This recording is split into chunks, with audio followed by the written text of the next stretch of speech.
butcher your name too. Okay, Sylvain, I am so sorry if I'm saying your name wrong because I'm sure I'm saying it wrong. And I know you already sent me your selection and you wanted me to do image number 6, which is 1, 2, 3, 4, 5. Was it this one? Is this the correct one that you wanted to see?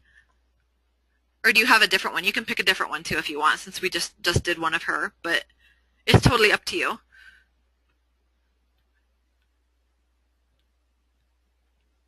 Okay, we can do this one. So let's go over here to develop. Oh my goodness. Now why is Lightroom doing that to me? Okay. Lightroom is acting crazy right now. I'm sorry. I don't know what its deal is.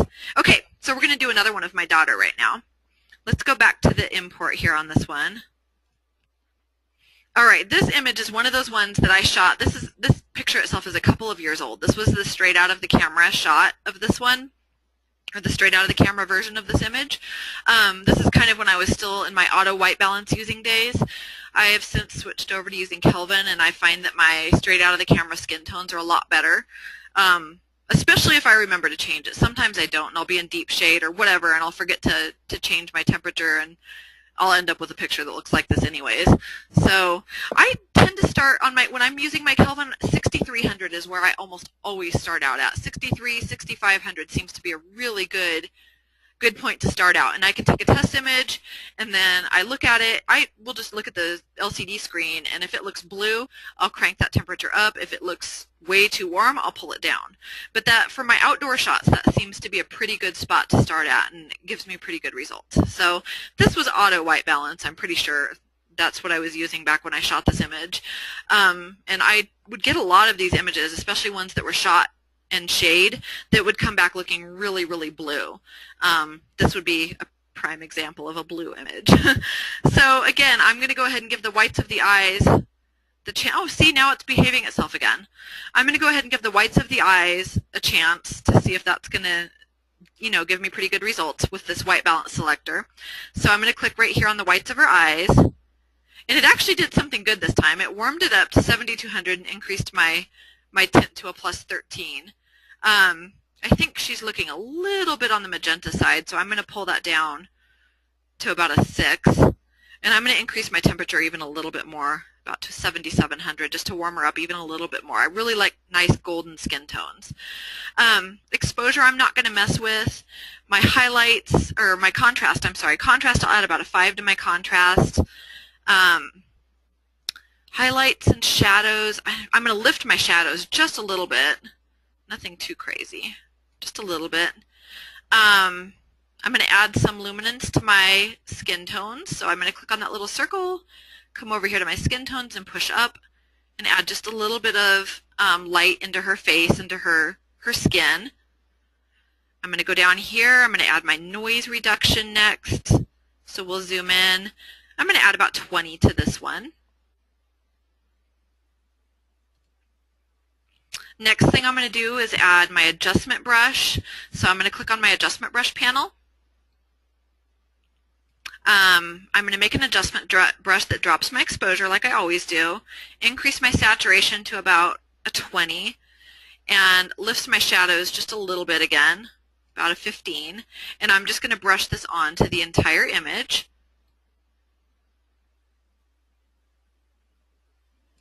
And then I'm going to click on Erase.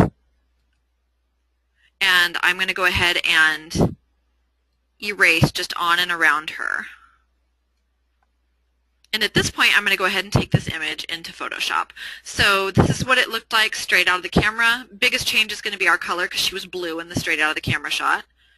And this is what we're moving into Photoshop with. This would be the prime example of an image that you might want to step away from when you adjust that white balance initially. Walk away from it for 10 minutes, then come back. Because going from such a blue image to such a warm image can initially trick your eyes into thinking that you've done it wrong, when in fact you haven't. It's just the drastic change that's playing tricks on your eyes. So let me go ahead and go to Edit in Photoshop. I use the patch tool for those. Let me see. I'm pretty sure she has some in this one that we can go and play with. Okay. So first thing we're going to do is we're going to use that patch tool and the spot healing tool and clean up skin, stray hairs, etc. Yes, there is one, and I'm going to show you a trick. Patch tool is really the only go-to tool for me for something like this, and I do it in little chunks at a time. I'm just going to go down here by the eyelid. I'm going to get rid of that.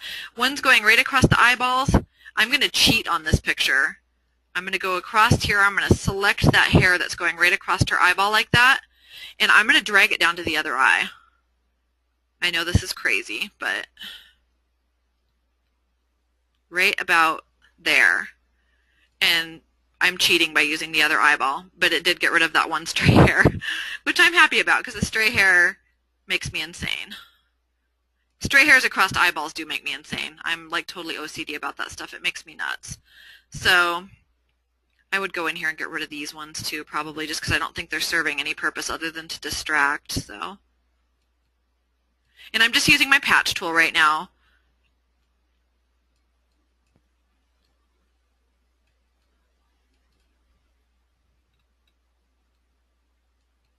Again, just circling, and I could use the spot healing tool, I could use the patch tool. Oh, I know, and it's so windy here in the desert. We have a lot of days where it's just blowing like crazy outside, and I can't reschedule. Even rescheduling, I mean, even on a good day, it's still windy here, and stray hairs are kind of the bane of my existence, especially when shooting female clients and girls. It drives me absolutely insane. I could spend so much time, and I could go in here and get rid of all this stuff. I'll get rid of this one just because it's bugging me, but I'm going to leave the other ones alone. Mosquito bites, oh my goodness, yeah, we don't really have a lot of that here. Although my husband just took all the little kids fishing. Oh gosh, he went out on a ranch and they have a bass pond and he took them fishing and they came back. My poor 6-year-old daughter came back. She looked like she had chicken pox. She had so many mosquito bites. It was horrible. In fact, they're still there from like a week ago, still going away. She's just got all over her forehead, her arms, her legs. I mean, like seriously would not even want to photograph her right now. She's got so many mosquito bites. It's terrible. Okay, so I'm done cleaning her face up pretty well. I'm going to go and do the levels again to add contrast to her skin. That's going to be the first thing that I'm going to go ahead and do here. So I'm going to go in, I'm going to create one levels layer to brighten the highlights of her skin. So we're going to go to levels. I'm going to increase my midtones to about a 1.06, 1.07, go to about 240 on my highlights, and I'm going to add about a 2 to my blacks. Again, I'm going to change the blending mode to luminosity since I'm dealing with skin. I'm going to hit Control-I to invert my mask, and we're going to go over just the highlighted areas of her skin. I'm a big fan of dramatic lighting on the skin tones, and we've got some nice shadow lighting ratios here, so I'm just going to play with the ones we already have and make them a little bit more dramatic. So I'm going to go over, whoops. Oh, if both eyes have stray hairs, you just have to go in there literally pixel by pixel and either clone it out or very carefully use the patch tool. It's doable, it's just time consuming and it's a pain in the rear. Okay, so I think I have a hard brush. Harder than I want it to be right now. I want a soft brush. So I'm going to go over her forehead, over the tops of her cheeks here, and then just straight down the center of her face right there. Next thing I'm going to do is I'm going to go ahead and deepen these shadows a little bit. So I'm going to make another levels layer. This one's going to be to enhance the shadows. So I'm going to increase my blacks to a 2, and I'm going to drop my midtones back down to about a 0.9. I'm going to change my blending mode to luminosity. I'm going to hit Control-I to invert my layer mask, and I'm just going to go ahead and paint this on underneath the cheekbones. Sometimes my brush gets stuck when I try and change it. Just kind of underneath the cheekbones, right down here on the jawline, right over here on the side of the nose. I'm just going for more drama with my lighting. There's really no benefit to one or the other. They both work, and I just wanted to show you guys a couple of different ways to do it. This is honestly, I use the dodge and burn method mostly for eyes, and honestly I use the 2 levels layers more often than not for doing what I'm doing right now. But either one of them work, and it just gives you guys more tools in your toolbox, and you guys can choose which way you like the best. But they both do work. They both do the same thing pretty much. So Neither one of them are destructive. Neither one of these methods are going to do anything. You can always, they're all on their own adjustment layer. They're all on their own layer. You can go back and adjust the opacity, delete them all together. And yes, they both keep the skin texture. I mean, honestly, either one of them would work fine. So I'm going to go ahead and drop the opacity of the shadows layer down to about 50%. Next thing I'm going to contend with, and this is just me again going around kind of nitpicking the image apart, we've got some serious color issue going on back here, and it's just a reflection of the light coming through and the color of this dress, but we've got some crazy red going on in here, so I'm going to go ahead and try and get rid of that a little bit. We're going to use the curves trick to get rid of this. So I'm going to make a curves layer, go back over here to layers, click on the layer, double click on the top eyedropper and click on a nearby area of skin that does not have that funky color cast problem. So like right about here looks good. I'm going to hit OK. I'm going to click on no, and then I'm going to click on an area where we've got a or a color problem, which is like right in there. And you can see right here when I do this, you can see all the cyan that it added in. That's just like in visual writing right there. That's showing you that cyan and red are opposites, because it's telling me that I need to add a lot of cyan and blue to fix that red color cast. So I'm going to go back over here to my layers. I'm going to click on my mask itself. I'm going to hit Control-I to invert, and I'm just going to use this brush at 15% opacity, a white brush, to brush it over this color problem and to kind of just slowly erase it and make it disappear.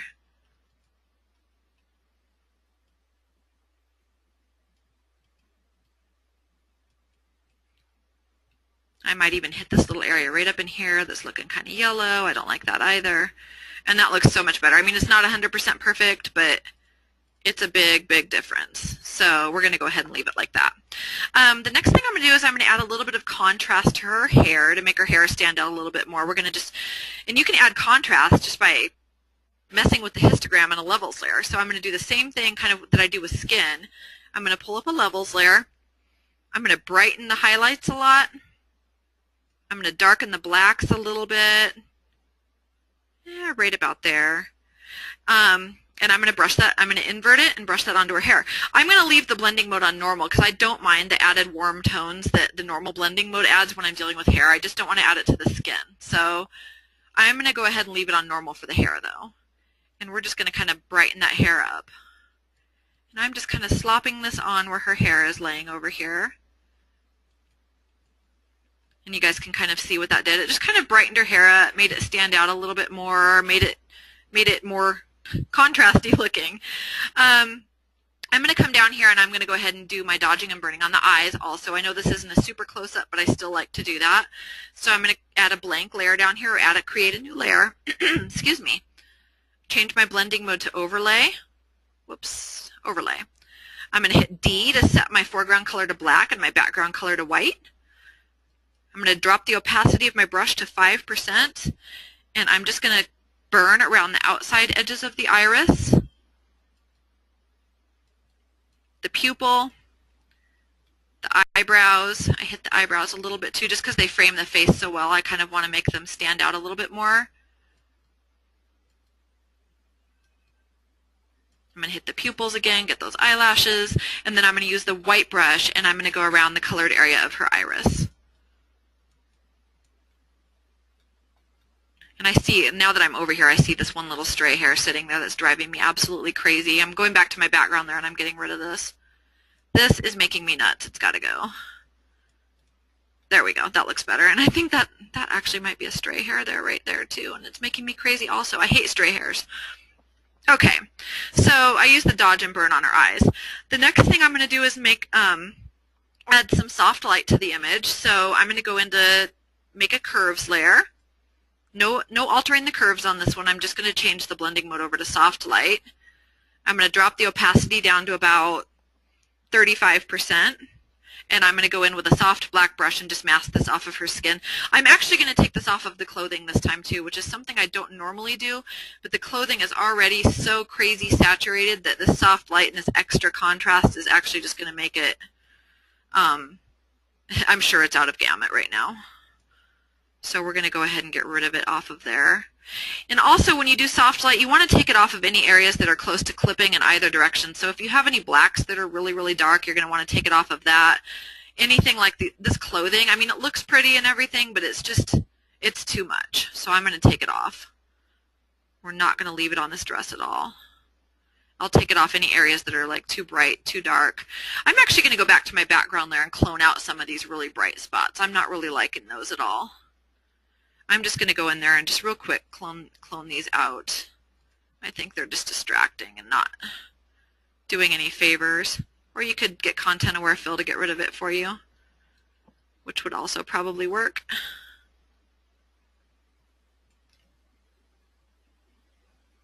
Sometimes content aware fill works, sometimes it does really ugly, hideous things. I like to try and give it a chance though, just because it's so much easier than, oh, see, I don't know what that is. That doesn't look good though. We'll just leave that one alone. Okay, the next thing I'm going to do is I'm going to go ahead and add some blue into my shadows again. So I'm going to create a curves layer again. This time we're going to select blue from our little menu up here. I'm going to pull it up from the bottom left-hand corner and pull it down right about here. Whoops. And then I'm going to drop the opacity of this layer down to about 60%, just to taste. Again, it's all about your own personal preferences and what you like and what you think looks good. I'm going to saturate my background just a little bit. So to do that, I'm going to create a vibrance layer. I'm going to increase my vibrance to about 20 and the saturation to about, I don't know, 15, yeah, about 15. That looks pretty good. I'm going to hit Control-I to invert, and then I'm just going to brush this on with the white brush to the grasses here in the foreground. I'm just going to hit the grasses. I'm going to hit this background stuff just to brighten it up a little bit. I might even come back in here and hit her necklace and her eyes, trying to stay away from the skin tones as much as I can.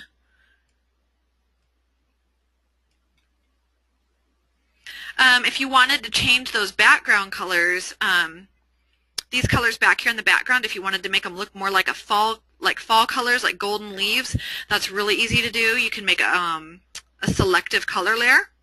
So right down here at the very bottom, it says selective color, so just click on that. I'm going to click on yellows from my drop-down menu, and I'm going to add a whole bunch of magenta to my yellows.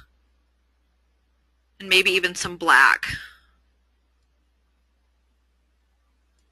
And then I'm going to hit Control-I to invert, and I'm just going to paint that on with a soft white brush, just to the background areas that I want to alter a little bit. This is a great little trick for editing fall images. We get fall here in the desert, but it's not really that good, and it seems like most of our leaves, even up in the mountains, they kind of turn this ishy yellow-green color, and then they fall off the trees. And that's pretty much all we get. So I will use selective color and just add magenta and black to my yellows and paint that onto the leaves, and it gives them a really pretty red golden look versus you know, just leaving them the ugly kind of ishy green, washed out looking color that we get. So I don't have the pretty fall colors that people in the northeastern United States and other parts of the world get. So that's just a little trick, and it's really easy to use. Another trick that I wanted to show you, and I haven't even showed you guys, gosh, there's so many things I want to show you guys, to kind of tone down greens, is to add purple to your image, because remember, your magenta and your green are going to be opposites. So if you were to add a solid color fill layer set to a purple color, it can be any old purple, just pick one, hit OK, change your blending mode to soft light, and then drop your opacity down to about, I don't know, say 9 or 10%. Hit Control-I to invert, and then you can just paint that on, like paint it onto your greens. It's going to really subdue neon green colors. It makes fall colors look prettier and more golden. It's just a really nice trick. I really like that one. So solid color fill layer set to purple, blending mode soft light, about 9% opacity, and just brush it on. Before and after on that one, let me just show you. You can kind of see how it tones down that green a little bit. It's great when you're shooting in a lot of neon green, especially in the springtime, or if you want to enhance fall colors, it works really good for both of those applications. So next thing I'm going to do is run portraiture on her. So I'm going to do a stamp visible, which is Control-Shift-Alt-E. We're going to really play up the drama on her skin again. So I'm going to go to Filter, come down here to my portraiture filter. And I think I'm going to go ahead and leave it at about what it's set here. I'm going to leave my, let me move it over so you can see her face. I've got my brightness set at 2 and my contrast set at 4. And as always, my preset, you can have all these different presets up here in portraiture. I always leave it on normal. And I'm just going to hit OK. And I'm going to leave this at about 50% opacity this time. I really like the drama it's giving to her skin. So we'll go ahead and drop the opacity down to about 50%. I'm going to add a layer mask. I'm going to hit Control-I to invert my mask, and then I'm just going to go in there with a soft white brush and just put this onto her skin.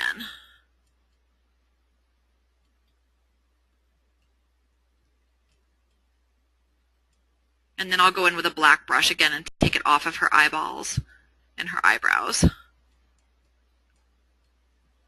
If we wanted to add some color to her lips, let's go ahead and do that. This top lip, I see this with a lot of people. The top lip will be a completely different color than the bottom lip.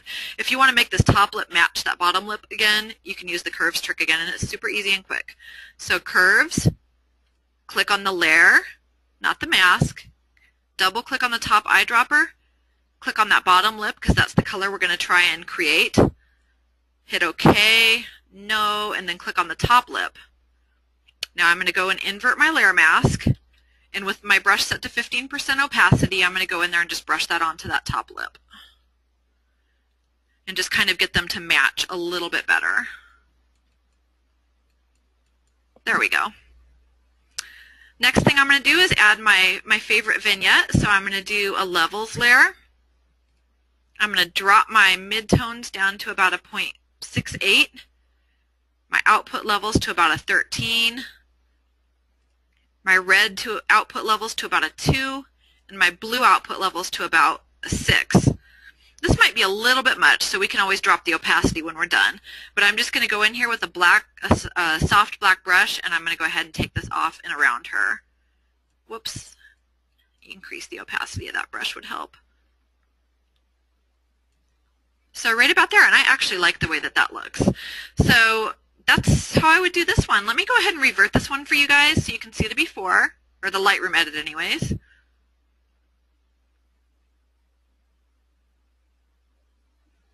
So that's the before. Let's zoom in a little bit so you can see it better. There's the the Lightroom edit, and there is the Photoshop edit. So before and after. Thank you, Sarah. Does anybody have any specific questions about this one? What I will do to show you guys a black and white edit is I will pull up, I can go ahead and pull up the layered file of one of my most recent black and white images, and I can show you guys the layers that I added to it so you guys can use them. Anybody else have any questions, or are we good on this one? I'm going to go ahead and X this one out. Thank you. Okay, I'll pull up one of my daughter, if I can go find it real quick. Hold on one second. June 2014 edit. I think I have some of her in here that would work pretty good. Maybe this one right here. You can see I photographed my oldest daughter a lot. She's getting to the age where she complains about it a lot now too. But okay, so here is one of my black and white edits that I did of her recently. I went in before I did the black and white conversion, and I did all of the normal stuff that I would do to a color edit. So I went in there and I dodged and burned her eyes. I added my contrast to her skin using levels. All those things are the same things that I showed you guys on the color images that I did first. And then what I would do, okay, you might want to write this down, or else I guess it'll be on the video, but you can write it down too. I make a hue saturation layer. First thing I do, let me go show you, is I drop the saturation of my reds by about 19. So I just take my reds and I desaturate by 19. So that's the first step in my black and white conversion. The next step is a black and white gradient map layer. So you would hit D, and then you would just create a gradient map layer. That's all that that is. So if I were to do a different one, I can go down here, hit D, and then create gradient map. That actually adds more contrast if you add 2 of them. If you want to make it more moody and more dramatic, you can add 2 of them. I just did 1. Okay, so anyways, so we've got the gradient map layer set to black and white. The next one is a hue saturation layer. Again, this is just to colorize the image just a tiny bit. And the way that I do that, let me go over to the properties. You click this little box down here that says colorize. And then you can play with your hue slider and your saturation. And this is pretty much the values that I always use. I keep my hue set at a 27 and my saturation at a 3. make sure the little colorize box is checked. And that's just adding, let me click this one on and off so you can see what it does. You can see the colorizing, it just warms it up. It makes it a little bit of a warm black and white versus a colder black and white, if that makes sense. So it's not exactly a true black and white. It has a slight warm tint to it, and that's what that does. Okay, so the next thing that I've got going on here is I've got two different layers. I've got one for brighten and one for darken, because once I've converted, there's sometimes that I'll want to go in and I'll want to go ahead and brighten and darken a little bit more than what I had already done before I did the conversion. So the brighten layer, all it is a brightness and contrast layer. That's all it is. And the brightness is pushed up to 15 and my contrast is pushed up to 3. And let me go show you where I brushed that on. If I hit the backslash key, you can see that I did that kind of over those areas, her forehead, the tops of her cheeks, and kind of right down her mouth and her chin area. And I just brightened those areas up a little bit. The darken, let me show you what that is. This is if there's any areas in your conversion that are like glowing white and you want to darken them. All it is, again, it's a brightness contrast layer, and I've pulled the brightness down, and that's all I've done there. And on this particular image, interesting. I didn't dodge and burn. I guess I went in there with my brightness and contrast. I pulled my brightness down and I went over the eyebrows and the edges of the irises here. I thought I dodged and burned. I'm not actually really sure why I did that. More often than not, for my darken area, when I make this layer, I use it on, like if somebody's wearing white clothing and it's just glowing in the conversion, I would paint it onto that, and that's what I would use that for. Okay, so here's my dodge and burn layer. I'm not sure why I did both, but you can see if I zoom in here, that this is my dodge and burn. I used it on the eyebrows. It's on the eyes a little bit too. I'm not sure why I did two of them. Maybe I was half asleep when I edited this picture. I'm not really sure. The next layer is going to be a levels layer, and what I did here is I lifted my shadows a little bit. I just moved my output of my RGB up to a 5, and I painted that into any areas that were going clipped black on me. I mean, I don't like to have like the really lifted shadows on my black and whites. I really like my black and whites moody, but on this particular image, I'm trying to see where I painted it. Kind of down here on the black background that I used, I painted that on there just to make sure it wasn't clipping out and wasn't like a solid, dark black. I wanted it to have a little bit of dimension to it still. The next levels layer, let me go see what I did here. I'm trying to see. I dropped my midtones a little bit. Where did I paint this on? Oh, okay. I dropped my midtones a little bit, and I actually painted that onto her face and her skin. And you can see that that's just adding more contrast by dropping the midtones. Can you guys see that when I click that one on and off? That it's just adding a little bit more contrast to her skin. So that's a levels layer where I dropped the midtones a little bit. The last step that I did in this conversion was I did a stamp visible, which is going to be your Control-Shift-Alt-E. It gives you a pixel layer up here at the top. And I changed my blending mode to overlay. And again, this is just adding contrast. So I changed the blending mode to overlay. I dropped the opacity of this layer to about 25%, and I masked it off of any areas that were, again, clipping out and going dark black again. So again, I masked it off of some areas of her hair and this background area over here. But when I click this layer on and off, you can see that it's just adding more contrast to the image. So again, that's a stamp visible, Control-Shift-Alt-E, which gives me a pixel layer, and then I just changed the blending mode to overlay. And that's pretty much it. That was the, and I have the before of this image. If you guys would like to see the before, I can go show you. I think I actually stuck it in this catalog in case anybody ever wanted to see it. Let me just go to Edit in Photoshop, and you guys can see the before next to the finished edit.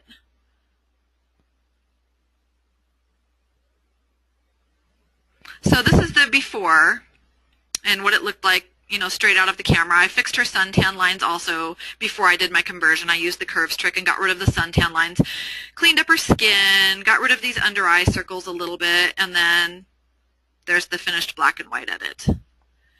A regular average edit, Judy, takes me, like for one image, takes me approximately 5 to 10 minutes, and I only show 20 images to, like 20 finished images to a client. So if each one of those took me 10 minutes, that's 200 minutes of editing, so that's about just over 3 hours. Take into account maybe another hour, hour and a half for call time. So I would say, I mean, on average, if I were to sit down and actually focus, anybody that knows me knows I can't focus and I'm horrible and like I have attention deficit disorder and like I will edit one image and then I'll run off and like do laundry or eat dinner, or do something else, come back, edit another image. If I were to like focus and sit down and actually start with a raw gallery, an entire gallery, cull it, sort it, edit it, I would say probably 5 to 6 hours I spend total per client. And that's a pretty good guesstimate. So does anybody else have any questions about this particular black and white conversion? Or are you guys good with that? I'm sorry I'm running on for so long. I feel bad keeping you guys sitting here for so long. I talk a lot, so. 20 images. 5 to 6 hours from import to finished gallery. So that would include culling time. I don't know. I never use screen. I hardly ever use the screen blending mode for anything at all, honestly. Does anybody else have any other questions?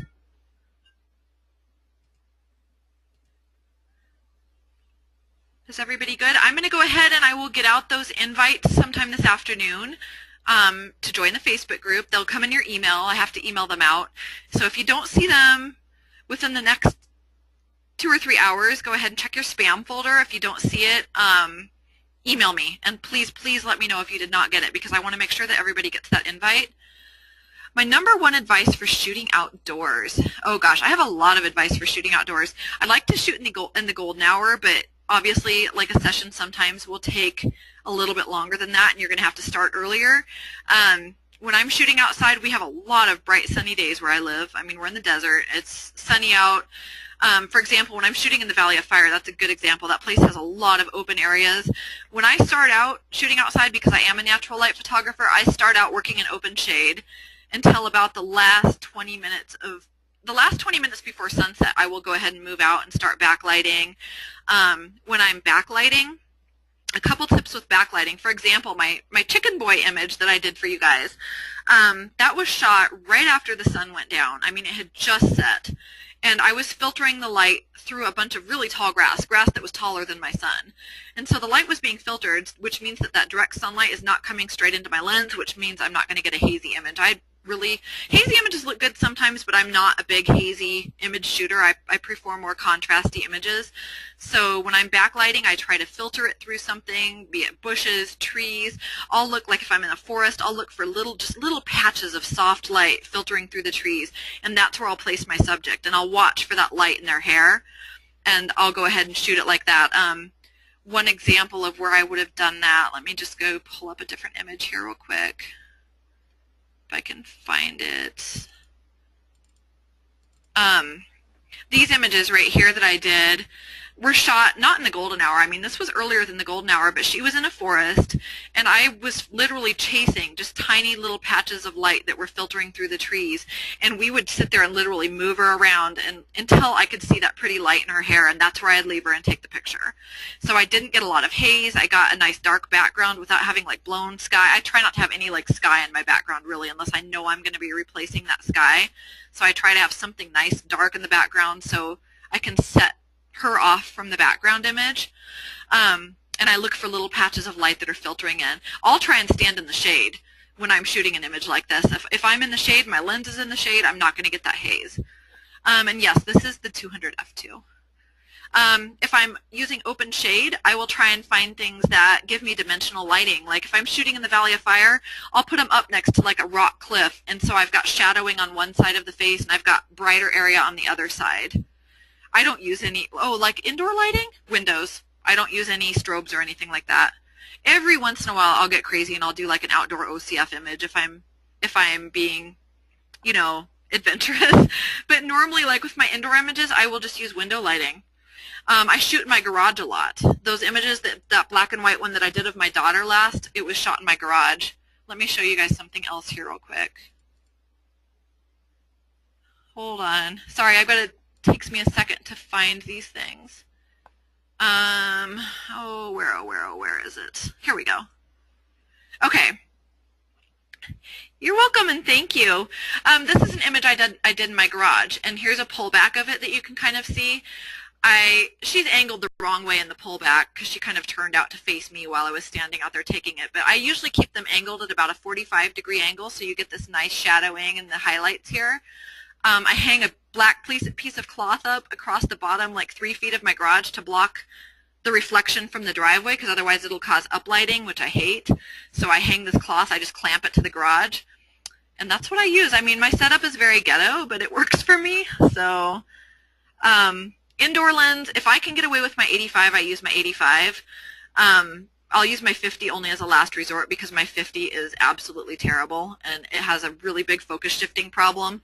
I don't know if that's only for the Canon 50L, but my 50L is a terrible lens, and I'm on my 3rd copy of it, and it's still terrible, and I finally got sick of sending it back and just try not to use it.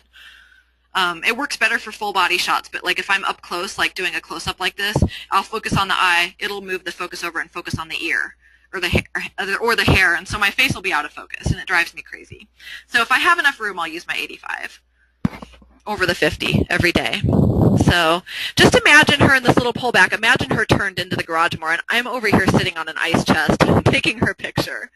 So, well, I am happy to hear that. I'm glad you guys enjoyed the class, and I will get those invites out within the next couple of hours, and I am going to work. I don't know if I'll be able to get it done tonight, but I will get, sometime this week, I will get this video figured out, and I'm going to get it loaded to that group so you guys can watch this again at your own leisure and go over stuff that might be confusing, and feel free to ask questions in the group also. So I'm glad you guys enjoyed it, and I hope you guys have a good rest of your Sunday. Enjoy your weekend, or if it's Monday already in other parts of the world, you guys enjoy your day. Thank you guys for being here. And look for those invites. If you don't get them, send me an email. I don't want to miss anybody. I don't want to have a mad person like I have from October right now. So email me if you don't get that invite. Thanks, guys. Bye-bye.